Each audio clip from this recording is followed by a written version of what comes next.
Temos o incentivo com pessoas de menos de 35 anos comprar casas. Temos 70 mil jovens que já compraram casas dentro deste incentivo. É muita gente que já comprou casas dentro deste incentivo. E se houvesse um incentivo para a criação de empresa, será que não seriam criadas mais empresas no nosso país? É que não existe esse incentivo. E uma coisa que é engraçada é aquele estereotipo de que nós primeiro temos que fazer carreira e só depois é que vamos estar preparados para criar a empresa. Não, eu não concordo com isso. Essa é a informação que nós temos hoje, só quem não quer é que não faz. É preciso ir de facto atrás. E aprende-se a fazer. E aprende-se a fazer. As Paredes Têm Ouvidos, um podcast sobre tudo, onde nada fica entre quatro paredes, com João Velez e Lucas Solar. Ora, bem-vindos a mais um episódio das Paredes Têm Ouvidos. Hoje temos aqui um amigo e profissional da área que nos vem falar um bocadinho de um ângulo que se calhar não é muito falado em Portugal, mas que gera muito valor e pelo qual os promotores também se interessam muito, que é realidade virtual, 3Ds, como transformar uma ideia numa coisa que as pessoas conseguem compreender com os olhos. João, obrigado por teres aceito o convite, estares aqui connosco. É um prazer ter-te enquanto amigo, enquanto pessoa também com que vamos partilhando umas ideias de negócio. E obrigado por estares aqui connosco hoje. Muito obrigado a vocês, Lucas e João. Para mim é um gosto. Para mim é um gosto ver jovens como eu a ter sucesso e a fazer coisas fantásticas e em grande. Não são coisas pequenas as coisas que nós fazemos. E de facto tenho sorte em vos ter como amigos. Portanto, obrigado pelo convite. Assim um bocadinho um short introduction também do que é quem eu sou e o que eu faço. O meu nome é João Caiado. Criei a Mirage Virtual Reality aqui há 5 anos. Com a ideia um bocadinho de trazer um nível de reliability na imagem e no 3D para fazer a venda de um espaço, qualquer que seja este espaço, seja este espaço um escritório, seja um espaço residencial, um apartamento, o que seja, uma fachada, de uma forma não só hiperrealista, mas também jogando um bocadinho aqui com a gamificação do que é a experiência do consumidor. Nós baseávamos muito numa venda de uma casa, vamos falar sobre residencial neste caso, que eu acho que as pessoas também se identificam mais rapidamente. Antigamente, uma venda de uma casa, quando nós queríamos comprar uma casa em planta, é literalmente o que a frase diz, uma casa em planta. Nós chegamos lá e o que tínhamos era uma planta e uma promessa de que o promotor imobiliário iria construir ali aquele prédio e baseando-se então naquela planta com aqueles acabamentos que estavam descritos no mapa de acabamentos. Pronto. Interessantemente, eu acabo a criar a minha empresa no início de Covid, pós a minha carreira de estudante com um mestrado em Barcelona, no qual eu tive a oportunidade de criar o business plan desta minha empresa, da Mirage Virtual Reality. Nasceu na faculdade? Nasceu na faculdade. Portanto, é engraçado, é realmente um ponto muito interessante. Porquê? Porque eu nunca achei que iria executar e criar eu a Mirage, porque eu tinha criado a Mirage para que depois o meu pai implementasse a Mirage. O meu pai tem um escritório de arquitetura, Contacto Atlântico, certamente já ouviram falar mais tarde, com o objetivo de ser a equipa do meu pai implementar dentro da Contacto Atlântico. O que acabou por acontecer foi que, devido ao Covid, eu acabei a ser eu a implementar porque eu vi aqui uma abertura muito interessante no mercado que as pessoas deixaram de conseguir ir visitar as casas, no mercado que estava preocupado de como é que iam fazer as vendas das casas, dado que não era possível estar presencialmente a fazer visitas e não era possível estar presencialmente nos espaços. E, por isso, tinha que se arranjar aqui uma solução híbrida que respondesse a esta necessidade de fazer as coisas num formato mais online e num formato menos físico, não é? O que acabou por acontecer, que é interessante de facto, foi que eu acabo a fazer o business plan na ESAD, em Barcelona, na faculdade onde eu estudava, no meu mestrado em marketing. Eu venho de gestão, administração de empresas, e assim que acaba o mestrado, eu já tinha na calha um bocadinho este business plan todo feito, que era a minha tese. Eu podia escolher fazer uma tese comum, normal, um estudo de algum business assunto, plan. Ou um business plan. Eu decidi optar pelo business plan. Chego a Portugal, um bocadinho triste, na altura eu não estava a conseguir arranjar trabalho, não é? A minha ideia era trabalhar numa multinacional grande, numa consultora grande. Tinha esse sonho, que eu acho que qualquer gestor que acabadinho de sair de uma católica, de uma nova, ou mesmo do mestrado numa outra escola internacional, gostaria de seguir. Como eu não tinha nada para fazer, decidi, olha, vou implementar a empresa. Implementei a empresa. Passaram 5 anos, a empresa está cá. Nunca eu pensei que a empresa durasse tanto. A premissa da empresa era essa, era trazer beleza e trazer percepção espacial para um setor que, de facto, tinha muito pouco interesse em fazer coisas muito bonitas, muito hiperrealistas, e pouco interesse também em talvez não por uma questão de interesse, mas sim por uma questão de não saberem que existia este tipo de Era tecnologias. isso. Qual é que achas que era o motivo que levava os promotores a serem mais conservadores e a terem os seus 3Ds assim um bocadinho feitos mais à pressa e só as plantas e não apostarem neste tipo de tecnologia? Porque Portugal é um país pequeno e de uma forma ou de outra não havia a competição que eu sinto nos meus clientes internacionais quando eles vêm ter comigo para me contratar. Nós trabalhamos com o Canadá, com os Estados Unidos, com uma quantidade de países à volta do mundo, que o nosso serviço é um serviço muito vendável e trabalhável através de soluções online. O que eu sentia de facto era que os promotores faziam o status quo, o necessário, não iam mais à frente. Mas bastava um promotor fazer uma coisa diferente, bastava eu conquistar um para fazer uma coisa diferente, depois todos os outros seguiriam, porque iriam estar a competir com aquele um que já tinha feito as coisas. E foi de facto isso que aconteceu. Eu começo com 1 ou 2 projetos, com algum tamanho, bastante interessantes, obviamente, não é? Começo um dos projetos que eu acabo por começar é com o Quarteirão do Recio, onde hoje em dia é a Zara. Depois acabo a fazer também um projeto para a Overseas, que também tem bastante interesse na Rua do Telhal, e projeto leva a projeto, referência leva a referência, e que quando o trabalho é bem feito as pessoas falam e acabam por tomar interesse nos nossos serviços. O interessante é que eu não me fiquei apenas pelo que é a imagem clássica, não é? Portanto, eu fui um bocadinho mais longe. O que eu queria de facto era gamificar a experiência de compra. O meu objetivo da Mirage, ainda hoje o que nós temos muito ligado à nossa cultura, é que nós queremos que a experiência de compra de uma casa para o cliente final seja quase como se de um jogo se tratasse e que eu tenha uma percepção espacial total e uma percepção de acabamentos total.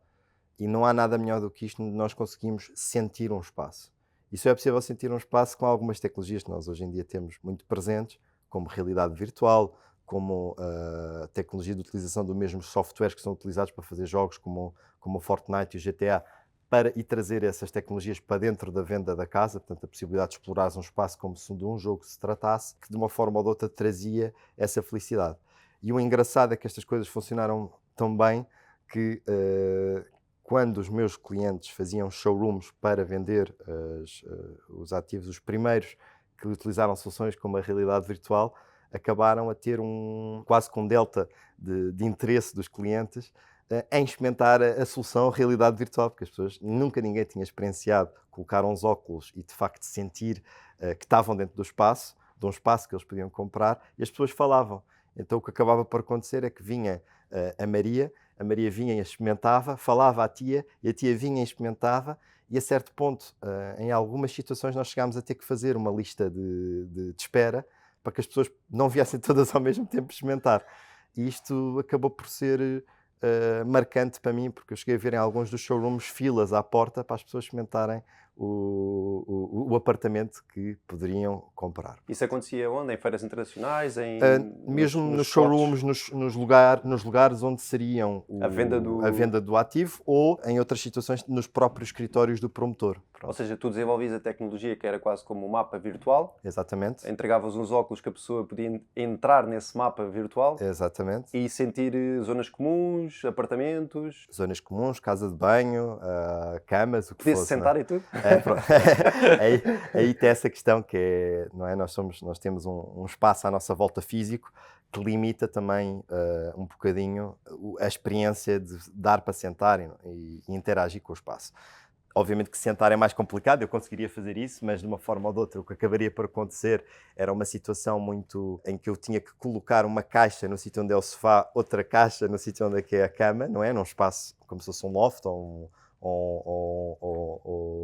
um pavilhão de indústria grande que tivesse espaço para fazer muito o que eu quisesse, muito espaço, mas de facto não é necessário, porque com a realidade virtual nós conseguimos estar estáticos ou conseguimos estar-nos a mexer naquele espaço como quisermos. E as coisas que eu acabei por adicionar, de alguma forma ou de outra, fatores de upselling para o projeto, foram a possibilidade de, quando tu estás neste espaço, poderes mudar a mobília, poderes mudar os acabamentos, poderes escolher o acabamento XYZ, a versão de mobília XYZ. Ou seja, quase como como se estivesse dentro de um jogo. Como se fosse o Sims. Eu acho que é a maior expressão, mas em vez de estás em terceira pessoa a olhar para ti, não é? Tu de facto estás em primeira pessoa a experienciar o espaço. Portanto, eu acho que isso aí é uma mudança substancial.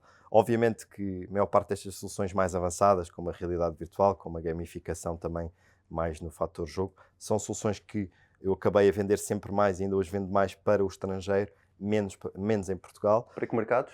Estados Unidos, Canadá, Dubai, Abu Dhabi, Coreia, Singapura, Brasil, Espanha, França, e estou-me a faltar mais algum, mas eu acho que já é suficiente para perceber que de facto o alcance é grande. É um produto muito digital, não é? Portanto, o que acaba por acontecer de facto depois de eu produzir uma imagem, de eu produzir um vídeo ou de eu produzir mesmo uma visita virtual, que as pessoas possam explorar o espaço na internet, é que estes links são partilhados. Portanto, nós temos situações nas quais estes links são partilhados 1000, 500.000 vezes, uma loucura, e nós temos o acesso a estes dados e percebemos o alcance que isto tem. Temos um heatmap dentro destas visitas virtuais que nos permite perceber como é que as pessoas se comportaram na visita. Onde é que passaram mais tempo? Onde é que passaram mais tempo? O que é que elas gostam mais? O que é que elas querem ver mais? E já agora, tens assim coisas que Coisas giras. Coisas giras? Tenho coisas giras. Interessantemente, depende muito se é homem ou mulher. Ok? Os sítios onde os homens passam mais tempo dentro da visita virtual é na sala e no quarto. O sítio onde as mulheres passam mais tempo a olhar para ou perto de é a cozinha e as casas de banho. Interessante perceber isto. O quarto também um bocadito, mas mais as cozinhas e as casas de banho. Portanto, conforme o tipologia de pessoa, eu estou a generalizar muito para homem e mulher, mas também tens a questão de, conforme a faixa etária dessa pessoa e o produto que está a ser vendido, essa pessoa vai sempre comportar de uma forma diferente do espaço, não é? O que é importante para essa pessoa não é necessariamente uma obrigatoriedade para a pessoa seguinte que vem experienciar o espaço. E, de facto, acaba por ser interessante o suficiente para que depois destas pessoas experimentem o espaço, de facto adquiram o espaço, não é? Portanto, não só na realidade virtual, mas nas soluções mais básicas, como a imagem em 3D, não é? As pessoas olham, sentem o espaço e percebem, de facto, através daquela imagem, muito melhor do que perceberiam com uma planta, o que é que estão a comprar, não é? E nós vivemos em quase todos os negócios na base da confiança, não é? Portanto, quanto mais confiança eu conseguir oferecer ao promotor, para o promotor vender com mais confiança os seus produtos, ou qualquer outro produto que o promotor queira vender, mais capacidade eu também tenho de criar valor no processo de venda dos meus produtos, não é? E no processo de venda dos meus clientes, dos produtos deles, neste caso apartamentos, escritórios, o que seja. E as pessoas não se esquecem, que é uma coisa muito gira também, que é, as pessoas sabem que utilizaram a realidade virtual daquele produto, daquele espaço, e contam aos amigos, e depois mandam aos amigos. E depois quando compram, não é só aí, ou seja, o momento de utilização de todas estas imagens, dos vídeos, das visitas virtuais, da realidade virtual, não é apenas na altura da compra. Durante o tempo, até que o espaço está construído e a pessoa pode ocupar o espaço, estas pessoas vão ver o apartamento. Lembra-se, olha, vou ver o apartamento. Pegam na aplicação ou no website e voltam a ver. Chegam aos amigos ao bar à sexta-feira, chegam à sexta-feira, vão jantar e querem mostrar ao amigo a casa, só que não tem a casa não está feita. Pumbas, toma, olha aqui a imagem da casa que eu comprei, olha aqui a visita virtual da casa que eu comprei. E essas coisas são conversadas. Então é uma exposição de branding da própria marca e uma oportunidade da própria marca, do promotor, de se desenvolver como marca per se, não só num ponto muito de eu sou o promotor que faz a tua casa e venho aqui, mas também eu não sou só um promotor que faz a tua casa, mas eu estou presente durante o tempo em que tu estás à espera que a casa esteja completa. Porque a marca está lá presente e as pessoas não se esquecem disso. E é uma associação à marca altamente interessante porque traz tecnologia, não é? Portanto, é um produto tecnológico e tecnologia, a meu ver, é benéfica em maior parte das situações e acaba por, de uma forma ou de outra, realmente criar tração de branding, brand awareness, para algumas marcas não tinham. E as primeiras marcas a adaptar estas soluções acabaram por ter um sucesso bastante interessante no que é a própria percepção dos clientes e possíveis clientes da marca deles, não é? É muito interessante ver essas coisas que às vezes nem sequer pensamos, mas que acabam por... Sim, quando tomas a decisão, se calhar, de ir para um produto desses, não estás a pensar que é o primeiro resultado ou um dos resultados que vais ter. Exatamente. Interessantemente, nós quando compramos a casa, a maior parte uma casa, a primeira casa, ou um investimento imobiliário, acaba por ser um dos maiores investimentos da nossa vida. É provavelmente a coisa que nós devíamos gastar mais tempo a analisar. É provavelmente a coisa que nós, de facto, devíamos ponderar mais e ter a certeza que, de facto, temos. E é uma das decisões mais importantes que nós fazemos na nossa vida. É essa e a escolha do nosso parceiro. Eu acho que essas são as duas decisões mais importantes. Onde vivemos e com quem vivemos. Onde vivemos e com quem vivemos. Porque isso vai ditar a nossa vivência do dia a dia. Esta questão de ser a primeira coisa cabe ao promotor trazer esta transparência, trazer esta confiança para a mesa, para que de facto o cliente esteja mais tranquilo na altura da compra, que sinta que de facto está protegido, que sinta que de facto que vai acontecer, não é? A confiança é sem dúvida o biggest selling point do que eu consigo trazer com o realismo de imagem, com o realismo da experiência desta gamificação de exploração dos espaços. Se ainda estão a ouvir o podcast por agora, é sinal que a conversa está interessante, ficamos muito felizes por isso. Um like e um subscrever dão realmente muita força ao canal. Voltamos ao podcast. Quais é que foram os maiores desafios para implementar uma solução destas? O principal nos primeiros meses, porque quando nós somos jovens, somos sonhadores, achamos que conseguimos fazer tudo, foi de facto executar uma coisa que nem sequer era executada no mundo. Então eu estou aqui neste canto do mundo, não é? Em Portugal. No jardim à beira-mar plantado. No jardim à beira-mar plantado, fantástico e lindíssimo, mas com muito pouca informação, sem ser informação na internet, de como executar este espaço em realidade virtual. Estamos a falar numa solução, hoje em dia já temos uma quantidade grande de óculos que permitem esta experienciação de realidade virtual, e uma quantidade de softwares que permitem isto. Antigamente não havia nada. Quando eu fui um dos primeiros que eu me lembro de criar o espaço e de permitir ao cliente a exploração do espaço com a realidade virtual. Não havia mais ninguém neste país e na Europa que fizesse isto. E eu era convidado, que era engraçado, para fazer várias palestras por causa disto. Para escolas, para escolas de software, escolas na Alemanha, escolas em França, escolas nos Estados Unidos, para apresentar o que é que eu tinha conseguido fazer.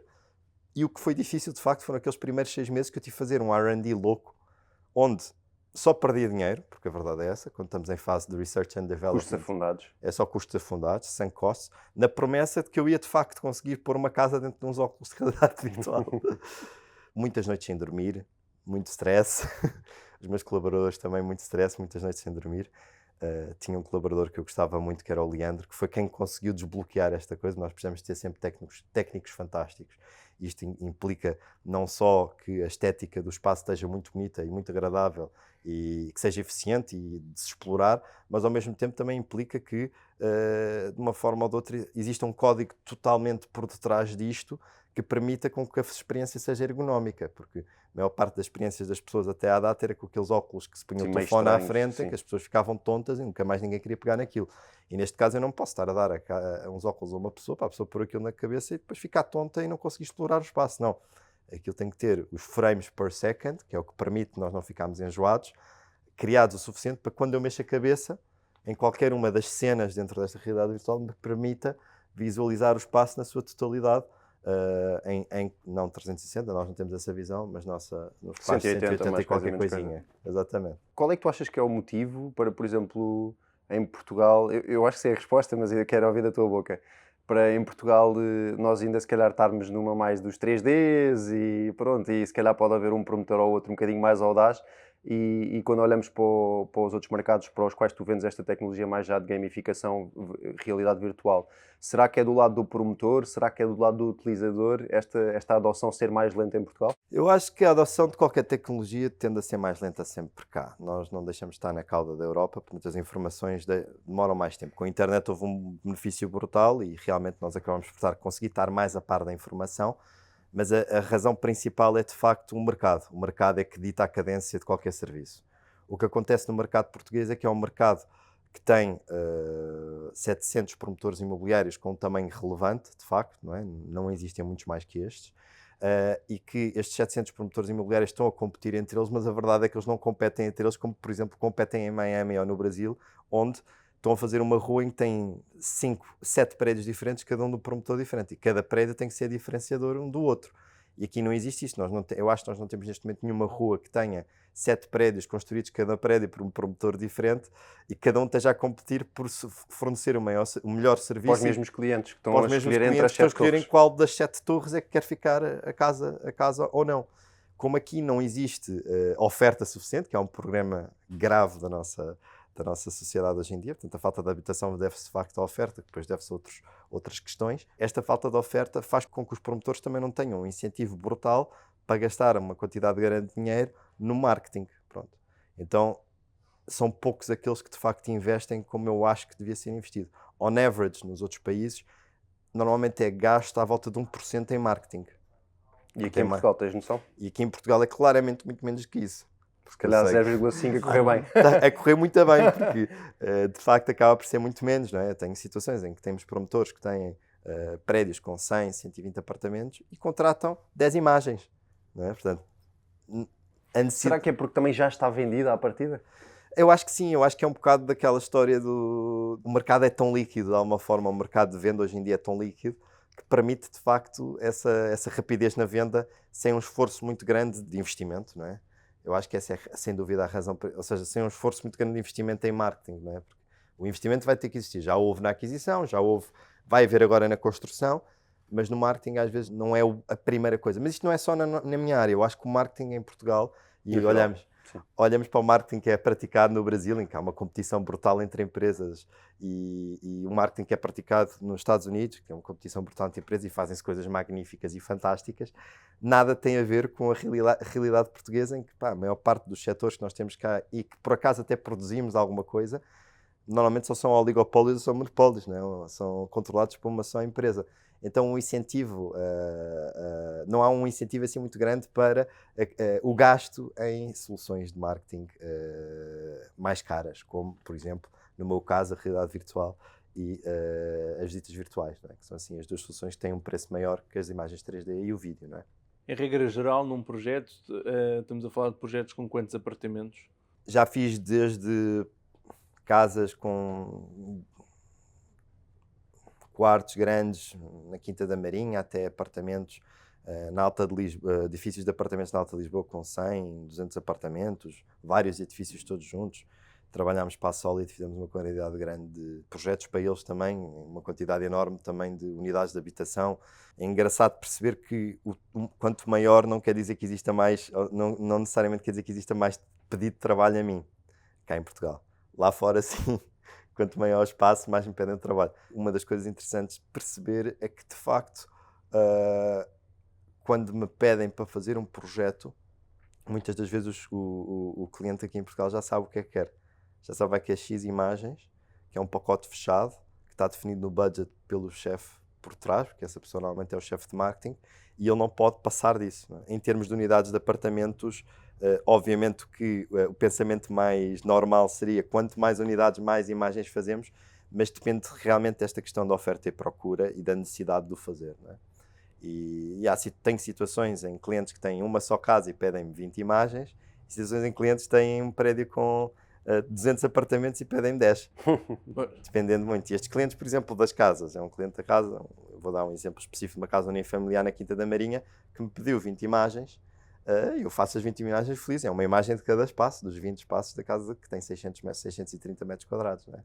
Cada espaço tem uma imagem 3D, mas o promotor dos 200 apartamentos cá escolhe a melhor sala, o melhor apartamento, a melhor vista externa, a melhor vista da fachada, uma vista das amenities, da piscina, por aí. Portanto, acaba por ser, e fica por aí, não é? Pergunta então para uma empresa portuguesa que está a começar, uma startup, Sim. Que nasce numa ideia, que claramente com essa tecnologia de ponta que tu estavas a criar, com esse investimento em Research and Development, teve que se virar para o estrangeiro.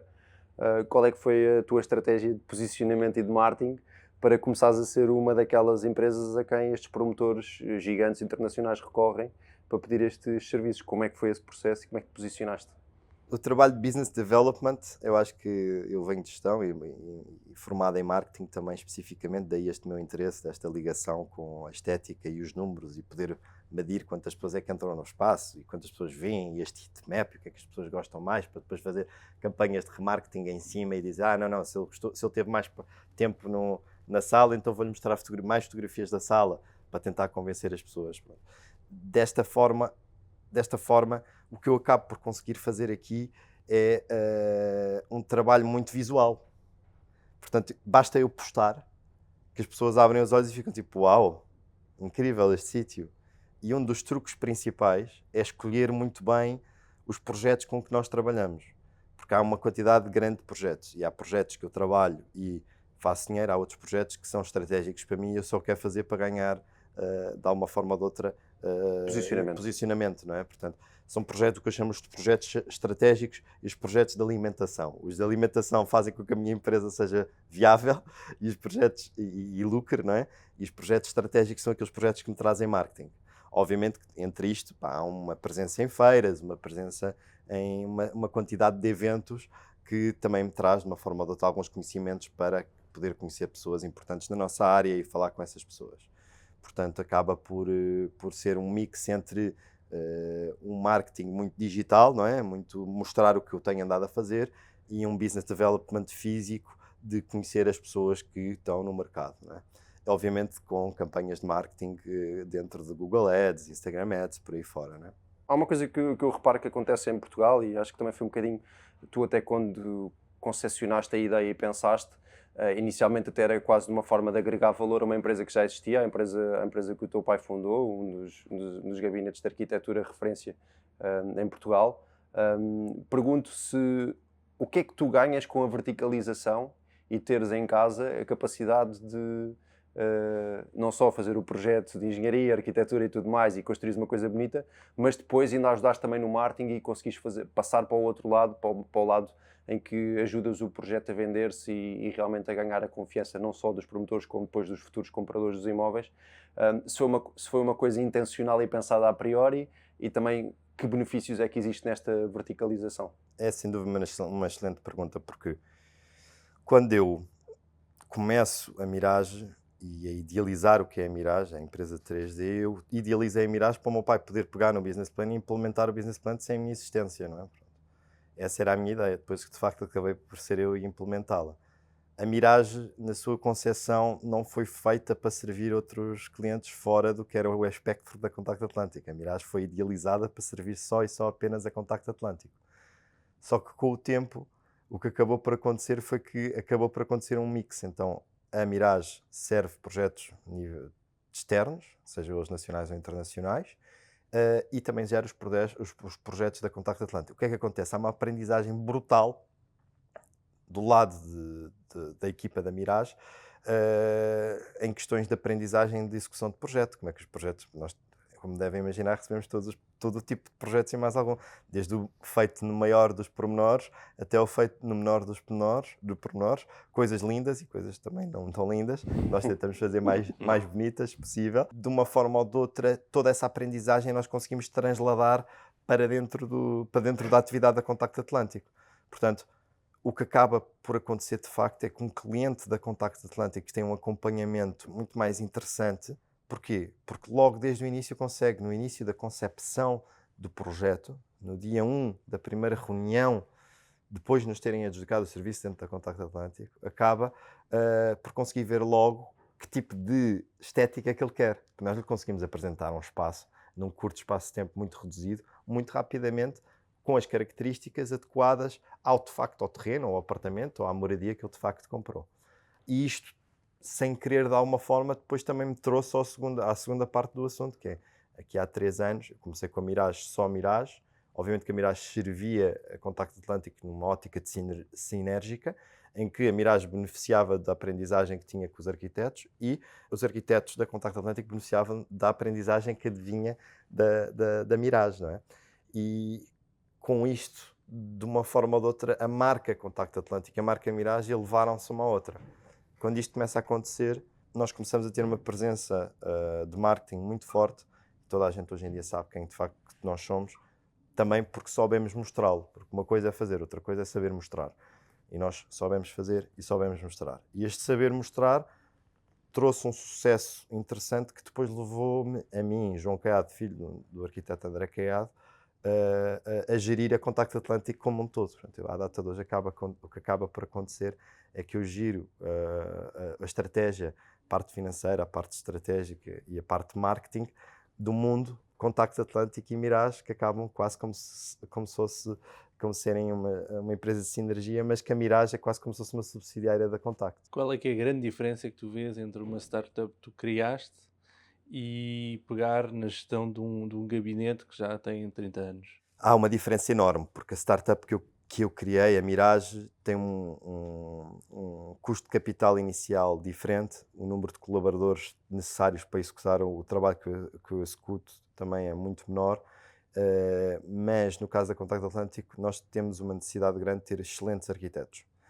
e há muita gente, não é? Então, temos à volta de 40 pessoas, já tivemos um bocadinho mais, mas 40 pessoas gerir 40 pessoas e 40 criativos, que de facto os arquitetos são criativos. Hoje em dia não temos só arquitetura, mas temos que arquitetura, temos engenharia, temos landscape e temos interior design. Não é a tarefa mais fácil, porque eu acho que nunca houve até à data, eu devo ser dos poucos gestores de formação, administração, de empresa, que geram um escritório de arquitetura. A maior parte dos escritórios de arquitetura são geridos por arquitetos que são, pronto, neste caso, os principals dos ateliês.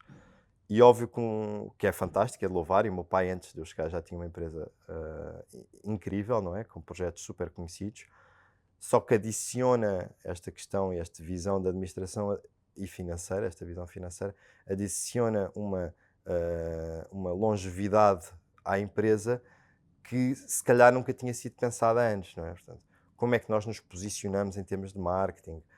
Quem é que nós queremos parecer ser aos olhos dos clientes? Que tipo de investimentos é que nós fazemos? Quem é que são as pessoas que nós queremos ter contratadas no escritório?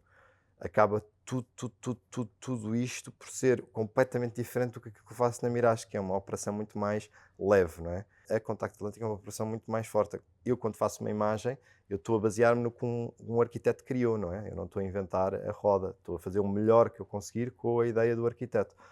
Na Contacto Atlântico, não. Na Contacto Atlântico, eu de facto crio o edifício. Na Contacto Atlântico, de facto, tenho a responsabilidade da criação do edifício e a responsabilidade de ter os meus colaboradores a terem essa responsabilidade da criação do edifício, que é uma responsabilidade imensa, não é?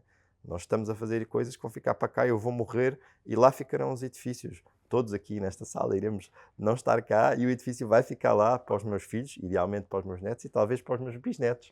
É uma beleza olhar para essa longevidade da criação, não é? Do que nós criamos, que a capacidade arquitetónica de criação longeva, não é? Versus, de facto, uma criação do mundo digital, que são coisas totalmente nada a ver em termos da leveza que uma imagem representa e um projeto executado representa, não é? Não tem nada a ver. O projeto executado é muito mais impactante do que uma imagem realizada, não é? Apesar de fazer parte do processo, não é? Pegando um bocadinho nessa ideia de imagem e de longevidade, nós hoje em dia vemos imensas imagens, estamos rodeados de imagens que têm um tempo muito reduzido. Uma imagem que vês hoje esquece-te amanhã, ao contrário, claro, de um legado de uma construção. E tu começaste a mirar já há 5 anos, numa altura em que imagens de realidade virtual estava a começar, a inteligência artificial ainda não se falava, que já claro que as pessoas do meio já o faziam, mas ainda não tinha sido aberto ao grande público. Como é que tu vês a evolução? Como é que tu vês a evolução de inteligência artificial numa área em que é muito virado para realidade virtual? E numa segunda fase, como é que tu vês essa inteligência artificial à arquitetura? Porque normalmente, pronto, são dois mundos que se opõem um bocadinho. Colidem. Eu, sem a tecnologia, não tinha chegado onde eu cheguei aqui aos 5 anos, não é? Portanto, de facto, aquele R&D que eu falava que tinha feito durante os 6 primeiros meses, só conseguia executar uma coisa que pudesse ser utilizada devido à existência da tecnologia que me permitia chegar lá. E eu olho para a inteligência artificial como uma tecnologia que me permite chegar lá. Neste caso, o que acaba por acontecer é que eu reduzo o tempo de execução. Isto é, melhora muito, muito a velocidade das coisas que eu consigo executar e melhora muito a qualidade das coisas que eu consigo executar, tornando irrelevante totalmente irrelevantes. Nestes últimos 2 anos eu tinha processos que hoje em dia são totalmente irrelevantes, não fazem sentido nenhum continuar nesses, e que eu hoje adapto e estão adaptados na minha empresa de inteligência artificial. Portanto, a criação, e eu acho que as pessoas têm medo de choques tecnológicos. Quando apareceu a internet, as pessoas tinham medo da internet. Quando apareceu a romba, as pessoas tinham medo da romba. Vão aparecer robôs em nossa casa a fazer coisas, as pessoas vão ter medo dos robôs. E as pessoas têm medo da inteligência artificial. As pessoas têm medo, um medo único, intrínseco à nossa condição humana de mudança. Quando aparece uma mudança, as pessoas têm dúvidas se, de facto, vai ser uma mudança que vai ser para o bem ou para o mal. De facto, à data de hoje, acho que ninguém consegue garantir que vai ser para o bem ou para o mal. O que eu sinto é que, de facto, facilita muito o meu processo de trabalho. Isto é, os meus colaboradores executam o trabalho muito mais rápido e eu preciso de menos colaboradores, de facto, para executar o trabalho. E o que eu preciso são os melhores colaboradores. Os que pensam melhor. Os que pensam melhor. os que de facto não têm medo de usar a inteligência artificial, porque as pessoas têm medo de usar a inteligência artificial em certas situações, mas aqueles que estão dispostos a ir mais longe, aqueles que estão dispostos a estarem sempre em cima do assunto para saber qual é que é o software mais indicado para utilizar naquele tipo de situação. Coisas que eu demorava 3, 4 dias a fazer, eu hoje em dia faço em minutos. E isso é fantástico para mim e é fantástico para o meu cliente. Obviamente que há um certo número de clientes que desapareceram, como os agentes imobiliários, que de vez em quando até tinham um ao outro, mas como eu sempre me foquei no incorporador, o promotor imobiliário precisa de um detalhe muito fidedigno, não é? Portanto, é que eu tenho que ficar exatamente como o projeto, Porque senão o cliente final bate à porta. Então, bate à porta. rodapé. Exatamente. Então, mas o chão vinílico não era da cor XYZ e que chão vinílico é este? Não tem nada a ver com a imagem 3D. Quantas vezes? E não é à toa, depois lá em baixo se mete muitas vezes que Um disclaimer. um disclaimer de que isto não corresponde à realidade, é apenas uma imagem de referência. A verdade é que é uma imagem de referência num nível, muitas vezes, muito, muito bom. Mas o que acaba por acontecer muitas vezes é que, quando a obra vai avançando, nós, tendo esta conta de licenciamento e o tempo necessário para construir a obra, se calhar há 2 anos havia um produto que ficou descontinuado e eu vou ter que pôr outro produto. É normal que, de facto, a imagem seja para references purposes only, não é? Mas, ao mesmo tempo, é de facto bastante realista do que é que vai acabar a sair ali, não é? A questão da inteligência artificial é algo que eu olho com um olhar de muita amizade à data de hoje. Eu, de facto, gosto muito de inteligência artificial. Eu acho que a inteligência artificial deve ser incorporada em todos os processos. Acho que nós, especialmente nós que estamos na geração nova de assimilar e que podemos, de facto, e estamos com essa mente aberta para assimilar a informação de como usar a inteligência artificial a nosso favor, devemos ao máximo utilizar, sempre que possível. E também pensar numa coisa muito gira, que é, será que o trabalho que nós fazemos hoje é relevante à data de hoje? Sim, se calhar é relevante à data de hoje, mas será que vai ser relevante daqui a 2 meses? Essa é a grande questão. E nós sabermos fazer as perguntas difíceis a nós, e eu já fiz esta pergunta, como devem imaginar, da Mirage, será que a Mirage vai ser relevante daqui a 10 anos, tendo em conta a velocidade a que a tecnologia de inteligência artificial está a ir? Eu acho que sim. O que eu acho que vai acontecer é que eu vou sempre precisar só dos melhores do mercado para executar um trabalho e cada vez menos de uma quantidade grande de colaboradores, porque menos pessoas executam a mesma quantidade de trabalho. Portanto, só de há 2 anos para cá, eu reduzi a equipa em metade, porque de facto não era necessário ter a quantidade de pessoas que eu tinha na altura, porque a inteligência artificial acabou por substituir os que não eram excelentes. Ou seja, é uma transformação quase da forma como se faz as coisas. Total. E um incorporar de uma tecnologia que era alienista até há pouco tempo, Exato. não é? Simplesmente poderíamos sonhar em ter um robô que fazíamos as perguntas todas e aprendíamos tudo e executava coisas por nós, mas que agora olhamos e tu sentes isso no teu negócio, Sim. em que certas coisas tinhas de estar a modelar durante horas e horas a fio com umas placas gráficas todas XPTO, agora é um prompt. É um prompt. É uma linha de texto. Eu vejo um mundo muito na base dos prompts. Eu acho que o que vai acabar a acontecer no trabalho de escritório é nós estamos agarrados a um microfone e blá blá blá blá blá blá. Assim, uma história pelo interesse. Eu no meu carro tenho estado a tentar que no meu carro eu faço grandes viagens para visitar obras, às vezes 2, 3 horas, passo horas e horas a fio no carro. O meu carro tem o ChatGPT sempre on, para eu poder falar com o ChatGPT enquanto estou a conduzir. E eu, de facto, tenho conseguido fazer isto em altifalante, não consegui ainda ligar-lhe ao CarPlay, mas estou a tentar ver se consigo fazer isso. Mas a ideia é, de facto, que existe... Cada vez que eu faço uma pergunta, eu aprendo mais qualquer coisa. Estou sempre a aprender. Esta capacidade humana de sermos esponjas de aprendizagem e de perceber até onde é que nós conseguimos ir e perceber que estas tecnologias não são os nossos inimigos e são os nossos amigos. E, e se nós não os usarmos, alguém vai usar por nós, isso é certo, isso eu não tenho dúvida. São, de facto, situações importantes, porque... Se eu não o fizer, se eu não me adaptar, e o mundo é de quem se adapta mais rápido, vou ser substituído rapidamente. E se eu souber sempre quais é que são as últimas tecnologias desta área, se eu tiver sempre investido, se os meus colaboradores e as pessoas que trabalham comigo e ao meu lado adotarem estas tecnologias, que é muito importante, que estas pessoas todas estejam abertas a adotar estas tecnologias, tornar qualquer serviço prestado na sociedade dos dias de hoje que não implica pessoa física, de facto algo feito por uma máquina. Eu acho que nós vamos viver numa sociedade muito interessante, na qual provavelmente vamos conseguir aproveitar muito mais o tempo com a nossa família. Criando alguns problemas, que é o que é que realmente eu consigo fazer para criar valor. Por isso é que eu gosto também muito do mercado imobiliário, porque as pessoas vão sempre precisar de dormir numa casa com um teto. e vão sempre precisar de arrendar uma casa com teto. Agora, se eu vou precisar de alguém que faça chamadas, fazer business development para os meus clientes, provavelmente já não é? Porque hoje em dia ensino um agente da AI a falar como eu e vai ser indistinguível de como é que eu falo. Eu fico uma semana a falar com ele vai conseguir replicar não só a minha voz, mas a minha forma de falar e pensar. Portanto, é uma questão de tempo. Dizia-se aqui no Facebook há não sei quanto tempo, que era engraçado, quando na altura nós dávamos a informação toda, até ficávamos felizes de dar esta informação, não era? Para as pessoas saberem quem é que nós somos, não sei o quê, o Facebook. Depois, a certo ponto, começou a haver esta preocupação da privacidade, nós não devíamos dar tantas coisas. Depois o Facebook próprio pediram-lhes para eles terem cuidado com a informação que disponibilizavam das pessoas, o que é que eles faziam com essa informação. E há uma entrevista do Mark Zuckerberg, logo muito no início, em que ele diz que ao final de uma semana de nós usarmos o Facebook, ele já sabe 80% do que é necessário para conseguir fazer target ads completamente targeted àquilo que nós gostamos. Já definiu a persona suficiente com uma semana de informação. Se eu agora decidir tirar toda a minha informação e não puser mais informação, ele vai continuar a ser capaz de me sugerir os produtos que eu quero, às vezes sem eu saber que eu próprio quero, só porque tem identificado uma persona. Eu sou uma tipologia, nós somos tipologias, não é? Dá para nos pôr, nós achamos que nós somos únicos, não. Dá para pôr a forma de pensar, o nosso psicológico, não é? Numa caixa e standardizar. É um bocado macabro pensar nisso, mas a verdade é essa. E ninguém o faz melhor que a Google e que a Amazon, que o Facebook e que a Apple, não é?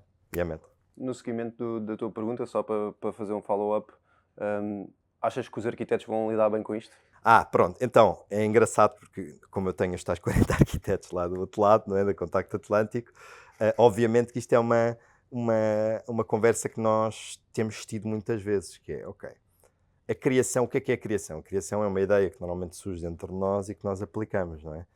Com o AI eu consigo fazer muito mais iterações desta criação. De manhã, normalmente é que nós pensamos melhor. Se eu chegar ao escritório, tenho que ter aqui algumas ideias, vou à internet antigamente, ia procurar referências, eu acho que esta fachada funcionava bem aqui, esta esquadria aqui bem, este telhado aqui bem, este acabamento aqui bem, nananana. Tinha assim uma ideia com as referências, montava ali um mood board de várias referências e depois apresentava ao cliente. Eu agora já não apresento mood board, eu apresento fachadas, 70 fachadas. Obviamente não apresento 70 fachadas, senão as pessoas até ficam confusas, mas se eu quisesse, eu podia apresentar ao cliente 70 fachadas, 70 opções de fachadas. E o que está a acontecer agora é uma mudança de paradigma.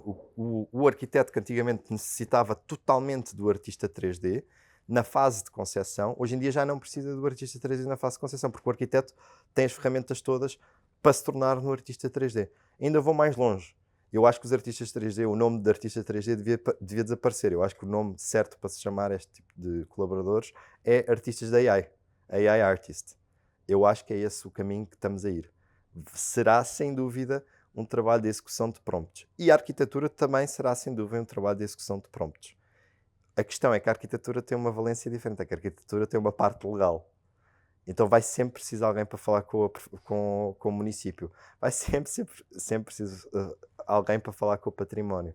Vai sempre ser preciso alguém para ter aquela ideia que se calhar nem o ChatGPT teve, porque nós por acaso passeámos naquele sítio do mundo e vimos uma excelente referência e podemos utilizar. Portanto, não mata a criatividade, e eu acho que é o medo que as pessoas têm, é que mata a criatividade, não, ajuda a criatividade, não é? Não necessariamente quando eu penso ao ChatGPT faz-me aí 3 versões de fachadas que as fachadas fiquem incríveis, não é isso que acontece.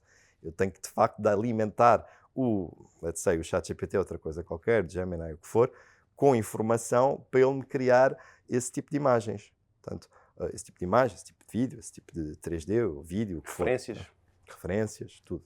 Mas é preciso ter esta capacidade de percepção, não é? Por isso é que eu acho que o mundo é dos excelentes. Quem vai vingar são aqueles que conseguem usar melhor e que também têm uma maior percepção de estética para executar aquilo que de facto o cliente quer o mais rápido possível, utilizando as ferramentas available que estão à nossa frente. E neste caso, a inteligência artificial é mais uma ferramenta. A meu ver, uma ferramenta que nenhum de nós aqui sabe até onde é que nos vai levar, não é? E estarei cá com muito orgulho e muito prazer para ver o que é que vai acontecer. Mas sempre sabendo que a devemos utilizar, não devemos ter medo dela.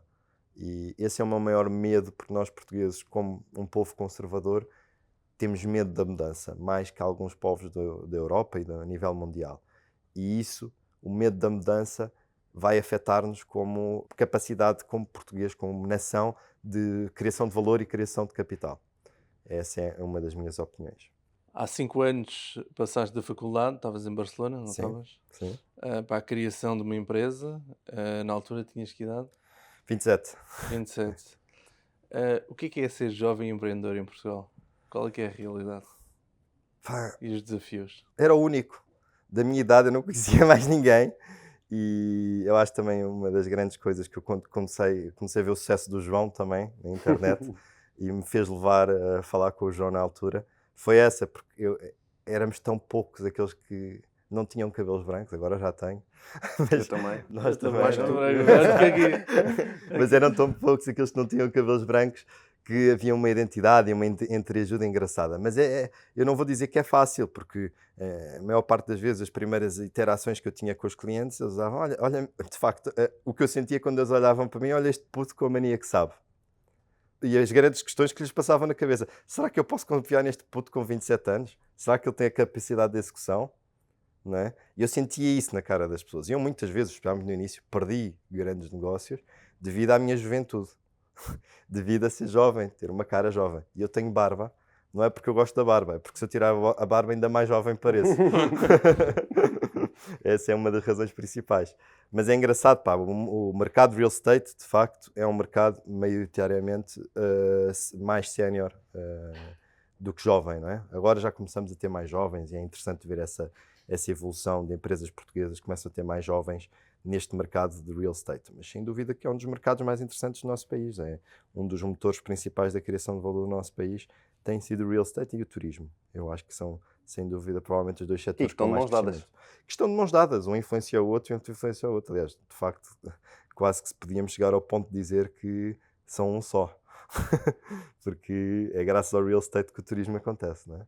Tu acabas por estar numa realidade que não é assim tão incomum, que é uma realidade em que, neste caso, o teu pai, às vezes é o avô, que começa um negócio, que o negócio tem sucesso, e tendo em conta o conservadorismo que nós temos em Portugal, que muitas vezes também está na nossa família, nem sempre é fácil quando estamos a tentar mudar alguma coisa, mudar uma visão, mudar um processo, implementar uma nova tecnologia, ter o ok destas pessoas que estão acima de nós em senioridade, em experiência, e que têm esta visão um bocadinho mais, a coisa está a funcionar assim, não vamos mexer muito. Pergunto-te como é que foi essa experiência de trabalhaste perto com o teu pai, e o que é que nos podes dizer ou ensinar sobre isso? Eu acho que teve sorte. O meu pai é uma pessoa incrível. Eu tenho essa parte. O meu pai realmente é uma pessoa... Ele é um dos primeiros arquitetos em Portugal, de facto, a adotar a tecnologia BIM. Portanto, antes de hoje em dia se falar do BIM, já nós tínhamos o BIM, toda a gente no nosso escritório a mexer nos projetos em Revit. Neste momento ninguém trabalha em AutoCAD, é tudo Revit. E isto começou em 2012. Ninguém falava disto, ninguém dizia nada, não sei o quê. E o meu pai, de facto, é uma pessoa muito aberta à nova tecnologia. É engraçado perceber, obviamente que foi o primeiro a perceber até o que é que a inteligência artificial podia trazer, porque eu estou mais exposto de uma forma ou de outra ao Instagram, às tecnologias de informação. Essas informações chegam mais rápido do que a geração dos nossos pais, mas o meu próprio pai, quando percebeu e eu introduzi este conceito a ele começou a perceber o alcance que isto tinha. E ele não olha para isto tipo assustado, ele olha tipo, epá, interessante, o que é que nós conseguimos fazer com isto? E não há nada, duas cabeças pensarem melhor que uma, é sem dúvida verdade, porque depois o que acontece, temos o meu pai de uma geração diferente da minha, com uma experiência completamente diferente da minha, com uma formação completamente diferente da minha, não é? E eu, uma geração diferente, formação completamente diferente da minha, e nós discutimos os dois com opiniões, obviamente, algumas vezes divergentes, sobre o que é que nós achamos que pode chegar ao caminho. Essa discussão é provavelmente uma das razões pela qual o sucesso dos últimos 5 anos da Contacto Atlântico e da Mirage aconteceu, porque eu e o meu pai falamos sobre tudo, do detalhe mais ínfimo do que acontece dentro das nossas empresas ao detalhe mais importante do que acontece nas nossas empresas, e discutimos para saber a opinião do outro. E estas duas visões, uma visão de mais vivência, que o meu pai não vive no passado, o meu pai de facto vive sempre à procura do futuro, mas uma visão de mais vivência, mais experiência, que provavelmente toda a gente iria dizer que chocava com uma visão mais jovem, com menos experiência, que é o meu caso, não é? O que acaba por fazer é que cria de facto mais uma sinergia que traz muito valor. E interessante também percebermos que o meu pai tornou-se só, ele já era meu amigo, não é? Mas com o facto de trabalharmos os dois juntos, não é? Mais com pai, mais com amigo, tornou-se uma pessoa do meu dia-a-dia, uma pessoa com a qual eu não sei viver sem, não é? E eu acho que eu mesmo para o meu pai. Quando há dúvidas existenciais, as mais importantes, eu ligo-lhe. É a primeira pessoa a que ligamos, é um ao outro. E é uma relação pai-filho muito interessante. Mas eu tenho a perfeita noção que eu tenho a sorte do meu pai Ter uma cabeça e ter uma uma cabeça mentalidade. mais aberta. Porque há situações, eu tenho amigos meus que trabalham com a família. Inclusive eu cheguei a trabalhar para a Associação das Empresas Familiares, que trabalha muito esse assunto da primeira, segunda, terceira geração e daquela questão de que ao final da terceira geração normalmente as empresas começam a ter problemas e na quarta geração desaparecem. É uma coisa que nós temos muito presente também de como é que vamos prolongar a existência da Contacto Atlântico e da Mirage ao longo da existência do meu pai, da minha existência, e se tudo correr bem, da existência dos meus filhos e dos meus netos, não é? Portanto, esta prolongação do que é a criação, o que é que nós deixamos como nosso legado no mundo é um ponto engraçado quando nós falamos de trabalhar com família, não é? A maior parte das pessoas falam de más experiências. Eu, por acaso, como pai, tenho essa sorte. Muito boa experiência mesmo. 10/10. E como é que foste recebido ao nível da equipa? É sempre difícil, que 27 anos, carinha de puto. Com barba já ou sem? Com barba, mas não servia de muito. É difícil porque, de facto, há um complexo, não é? Um estereótipo da sociedade. Ele só está ali porque é filho de quem é. A verdade é que não é mentira. De facto, eu só estou ali. Eu só estou naquela situação porque eu sou filho de quem é. Mas eu também só estou ali porque eu fiz um bom trabalho. Porque se eu tivesse chegado lá, feito a Mirage, e reparem, eu não comecei logo a gerir a Contacto, eu geri a Mirage teve sucesso. Quando o meu pai percebeu que eu tinha a capacidade de gestão, convidou-me para gerir a Contacto Atlântico. Obviamente que não gerou felicidade quando as pessoas à nossa volta, infelizmente, acham mais importante pensar em o que é que os outros pensam, que é mais importante, o que é que os outros pensam de mim do que é que eu penso de mim mesmo.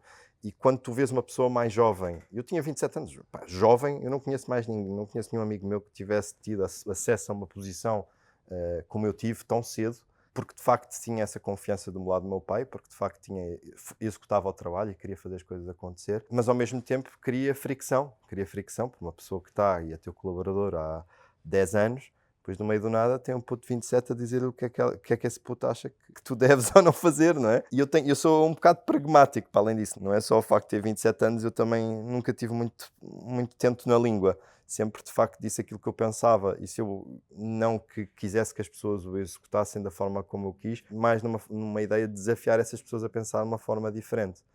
E eu trago essa diferença para a Contacto Atlântico. Eu sou a única pessoa dentro da Contacto Atlântico que vem de formação de administração de empresas. Temos arquitetos, temos engenheiros, temos interior designers e paisagistas, mas eu sou o único em 40 pessoas. Tens esse background. Tenho esse background. E sentes que com os resultados, o tempo a passar, depois essas dúvidas dissipam-se, então aí passas a estar num ambiente natural em que o teu valor é reconhecido? Eu acho que eu estava tão acelerado que nem pensaste. Na altura foi tipo, bora. O que as pessoas disseram à minha volta, mas é fazer acontecer. Eu acho que foi um bocado isso na altura. Tipo, nem me preocupei muito, porque eu também nunca me preocupei muito com o que é que os outros dizem sobre mim. Então, de uma forma ou de outra, foquei mais em executar, em mostrar trabalho, em mostrar que eu tenho a minha valência, que tenho o meu valor, não é? Do que propriamente preocupar-me com o que é que as outras pessoas à minha volta achavam, não é? Óbvio que houve fricção, não vou mentir, houve fricção, houve algumas situações mais chatas, mas não o suficiente para serem relevantes, não é? Porque eu também conseguia relativizar muito bem quando sentia que havia algum ataque pela minha juventude, não é? Por ter 27 anos e por ser filho do meu pai, trabalhar com o meu pai. Mas acho que todos nós passamos por isso, não é? Tu simplesmente tiveste essa questão da dinâmica, mas eu acho que quando tu estás a tentar fazer coisas cedo, de certa forma tens sempre um bocadinho aquele... Eu acho que é mais até cultural do nosso país, que é o que é que este miúdo... Essa questão, eu acredito, por acaso, é uma coisa que acontece em qualquer sítio onde tens a família envolvida, não é? É normal e é o primeiro pensamento que qualquer humano pensa quando estamos a trabalhar para uma empresa. Ele está lá porque tem um benefício de estar lá. Ele está lá porque fez não sei o que, não sei o que mais. Mas reparem, a preocupação que o meu pai tem de não dormir quando alguma coisa corre mal, eu também a tenho. Ninguém mais naquele escritório, para além de mim e do meu pai, tem essa preocupação. Que são os sócios e os empresários. Exatamente. E é isto que eu quero transmitir, que é, por muito que digam o que disserem à nossa volta, chamem-nos nomes, digam que sou um filho do papá, nunca aconteceu por acaso, mas por acaso tivessem dito as minhas costas, a verdade é que o valor que nós trazemos depende de facto do trabalho que nós conseguimos aportar para esse projeto, não é? E eu aportei, em vez de ter ido para a consultora, ou ter esperado que o Covid passasse, ou ter ido para uma empresa multinacional qualquer, ou uma... eu decidi, olha, estou aqui, estava literalmente sem fazer nada, mas o que é que eu faço aqui sem fazer nada? Vou mandar montar a empresa que eu já tinha criado no papel, não é? Mas foi preciso ter coragem, e também foi preciso que o meu pai fosse corajoso para me apoiar neste caminho, porque provavelmente a maior parte das pessoas aconselhariam a ir trabalhar para alguém mais alguns anos. Claro. É o conselho comum, não é? É o conselho comum e a juventude, somos jovens, não faça isso. Ainda é jovem, até que quase parece que é preciso ter um pé na cova para ter uma legitimidade de fazer o que quer que seja. Engraçado perceber que também, olhando também para a história do meu pai, o meu pai de facto começou a Contacto Atlântico com 28. Foi a idade com que eu comecei a Mirage. E casou-se com 25. E teve-me com 25. Eu não tenho filhos, não me casei ainda, tenho 32. As coisas aconteciam muito mais rapidamente na altura, não é? E parece que era mais normalizado, apesar da questão do empreendimento não ser uma coisa tão normalizada. Ainda hoje eu acho que empreender em Portugal não é normalizado, que não existem incentivos suficientes, que não existem informação suficiente, que o Estado não apoia o que devia, porque no final, e olhando aqui para um exemplo básico, quando eu criei a Mirage, eu criei uma startup com o objetivo de fazer a startup ter sucesso e, querendo, acabei a fornecer serviços para o estrangeiro. E para eu conseguir fornecer para os serviços estrangeiros, eu tenho que ser competitivo lá fora. E o que é que eu faço neste caso? Eu estou a trazer valor para dentro de Portugal. Cada vez que eu vendo qualquer coisa... São euros de lá de fora que vêm para cá. São euros de lá de fora, que é a melhor coisa que pode acontecer no nosso país. É eu trazer dinheiro de fora para dentro. Tendo em conta que a maior parte do dinheiro de facto sai, não é? Eu trazer dinheiro de fora para dentro é super importante. E essa capacidade de geração de capital e percepção de onde nós devemos estar, como devemos estar, numa startup especialmente, é muito importante. Mas proporcionalmente eu pago o mesmo valor de impostos proporcional ao meu ganho que a Contacto Atlântico, que é uma empresa que tem 30 anos, paga. E eu tinha 27 anos. O que é que custava haver um incentivo de um Estado, como existe o incentivo para comprar casa? Para os empresários, não é? Para os empresários jovens. Se tivesse um incentivo, temos o incentivo com pessoas de menos de 35 anos comprar casas. Temos 70 mil jovens que já compraram casas dentro deste incentivo. É muita gente que já comprou casas dentro deste incentivo. E se houvesse um incentivo para a criação de empresa, será que não seriam criadas mais empresas no nosso país? É que não existe esse incentivo. E uma coisa que é engraçada é aquele estereotipo de que nós primeiro temos que fazer carreira e só depois é que vamos estar preparados para criar a empresa. Não, eu não concordo com isso. Essa informação que nós temos hoje, só quem não quer é que não faz. É preciso ir de facto atrás. E aprende-se a fazer. E aprende-se a fazer. Eu digo sempre que não há nada melhor do que fazer erros. Errar, ter problemas é a solução principal para a aprendizagem. Portanto, é nos problemas que eu aprendo. É quando as coisas não correm tão bem que eu aprendo, e é esta informação que faz com que, de facto, a minha empresa seja uma empresa saudável.